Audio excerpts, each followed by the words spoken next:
President Tinubu solicits support of National Assembly to implement reforms in oil and gas sector. We will need, Mr. President says, the support of the National Assembly to fully implement some of these reforms, as statutory changes will be required in some areas. Federal government approves salary increase for civil servants and 6 consolidated salary structures.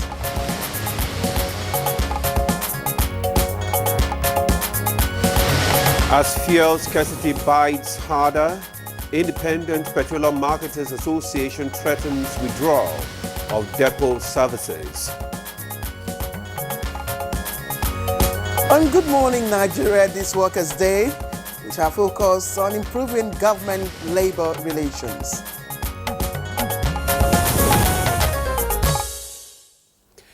Well, Claire, may our labor not be in vain. And I say amen. Good. A heartfelt supplication deeply rooted in the hearts of many Nigerian workers today. Incidentally, it is the 1st of May, a day celebrated in many countries across the world, including Nigeria, as the International Workers' Day. And from Demola and I, to those of you behind the scene of this particular production, that's Good Morning Nigeria, and indeed the entire Nigerian Television Authority, we represent the average Nigerian worker, relentless in contributing to the nation's economy and development. We'll say congratulations to you. Absolutely, Claire. And this National Day, among other things, is in recognition of the hard-working and dedication of the Nigerian workforce from various sectors, including the media, agriculture, healthcare, education, manufacturing, and so many others. So let me take you down memory lane. The Nigerian labor movement has a history of fighting for workers' rights, whatever you may think. But the Workers' Day, as instituted in 1864, readily captures the ongoing struggle for better condition of service for all workers. But interestingly, it is the same motive, but different reasons and different seasons. You're right. Nigeria's peculiarities speaks volume. With the abundant natural resources that our country possesses, experts argue that the working conditions of many Nigerians remain challenging, with a minimum wage of 30,000 naira yet to be implemented in some states to poor working conditions. But just a few days ago, Edo State Governor Godwin Obaseki took this a notch higher with the declaration of 70,000 naira as minimum wage for his state. Okay, since you have mentioned Edo State, I was going to wait, till we had finished our banters before we announced it. You've mentioned Edo State, going ahead with the salary increase. Let's also say that, just as you may have heard in the headlines, that the federal government has also approved increase in salary of between 25 and 35% for 6 consolidated salary structures. But as we also observe that times are changing, we are experiencing inflation, high cost of living, and so many other economic challenges. And these are some of the things we have to contend with. And now there are efforts by government and, of course, labor to mitigate the burden with a wage award of 35,000 naira, which, of course, is expected to run for 6 months, and a satisfactory minimum wage or living wage, as some may have it. So these are still some of the bone of contention between government and the organized labor.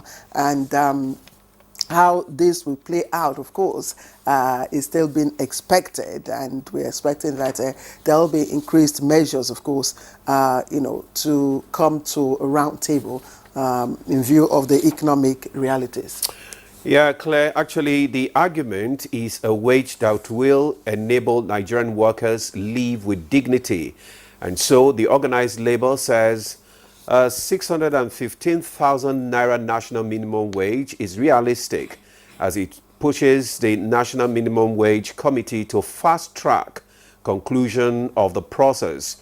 This was last week after the Union National Executive Council meeting in Abuja. You know, when you mentioned that figure, I don't know how I felt, and I'm sure how realistic it is, right?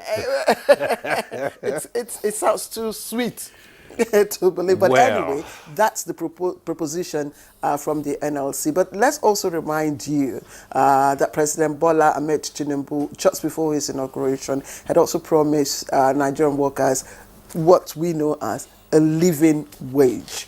And that's precisely a year after we are asking, well, will that prayer of our, heroes past not being in vain? Will it come to pass?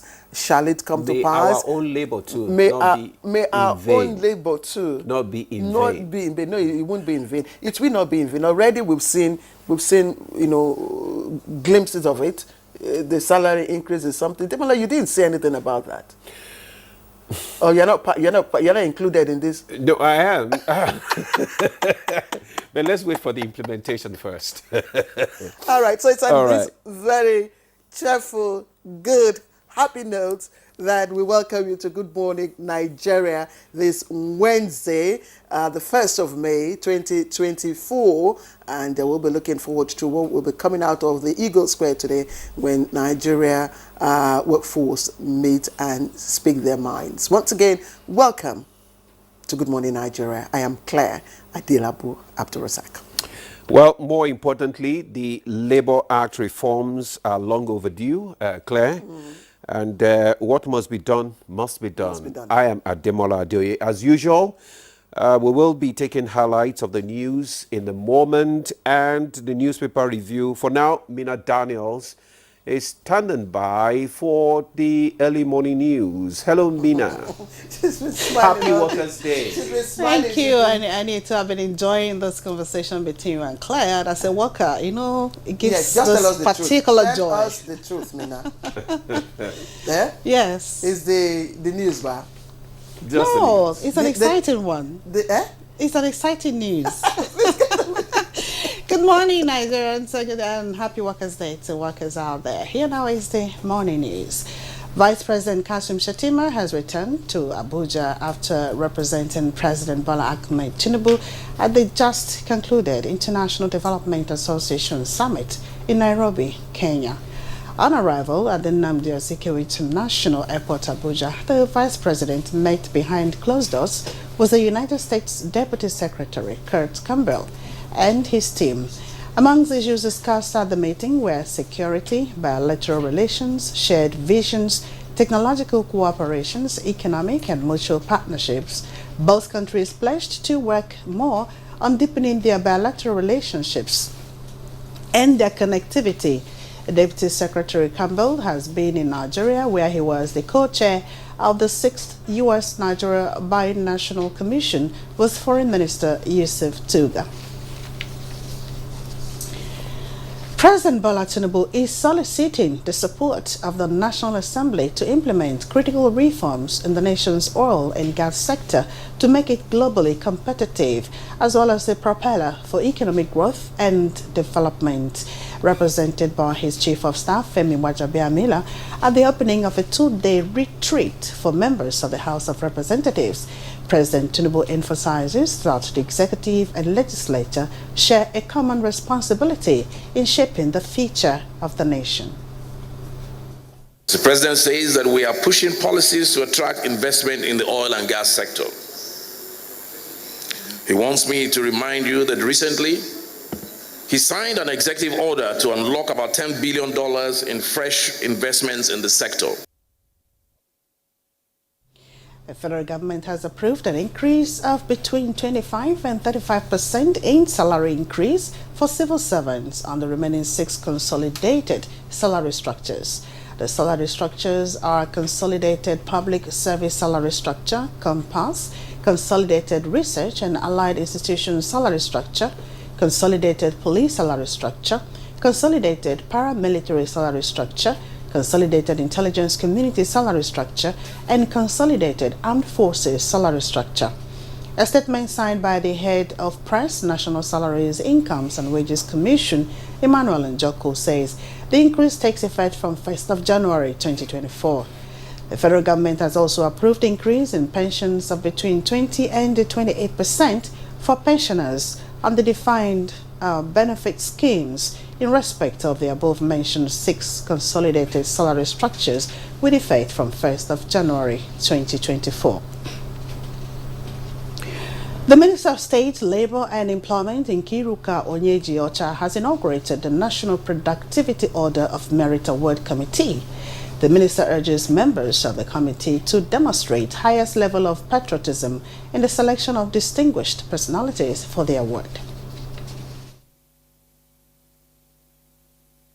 I charge the members of the committee to discharge their duties with patriotism to our nation, upholding the highest standards of professionalism, accountability, and service to the people of Nigeria.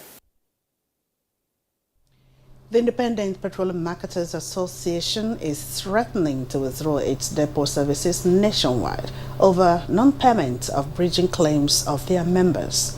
Chairman Ipman Depot Firm Yahya Ahmed Al Hassan made this known at a press briefing in Abuja.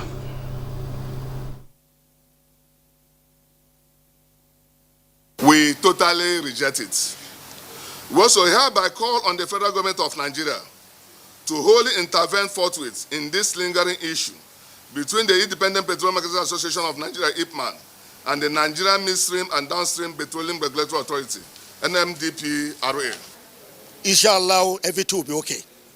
Without not pay our money, then anytime, even today or tomorrow, everything will set up. The Nigerian Television Authority, NTA, has launched the federal government performance bond, making it one of the agencies of government to first domesticate the performance management system. The value reorientation, a hybrid training, was organized for NTA staff on grade level 14 and above.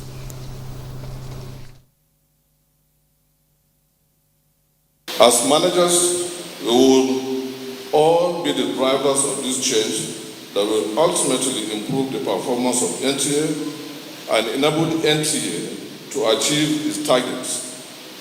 You either key in or you key out. And that concludes the morning news. And of course, Claire and Ademola will be right back for the rest of the program after this break.